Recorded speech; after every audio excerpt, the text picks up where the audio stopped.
সব জিনিস তো সবসময়ই পাওয়া যায় না। এখন তো সাজনের সময়, যখন সাজনে পাওয়া যায় তখন আমরা বেশি খাই। শুধু সাজনে দিয়ে লয়, যখন মিষ্টি লাউ আসে বা আলু আসে তখন আমরা সেই জিনিসটাই বেশি ব্যবহার করি। তাই যে মাছ কষে তুলে থুয়ে দিছি, একটা রুই মাছ বড় বড় আসলো, মধ্যে কাটে লিছি, আর এটি লিছি সাজনে, করলে, আলু, বেগুন ধুয়ে ধুয়ে একবার পরিষ্কার লিছি। আর এটি মাছ কষে লিসনো, তাক মাছগুলো তুলে লিছি, সেই কষা মশলার মধ্যে ধুয়ে লোয়া সবজিটা ঢেলা দেবো।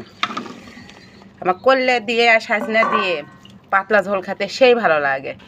একসাথে এই মাছ আর সবজি যদি কষানো না হিনি, তাহলে তো একবারে মাছ খুঁজেই পাওয়া গেল না হিনি, ভর্তা ভর্তা লাগলো নি একবারে মাছ।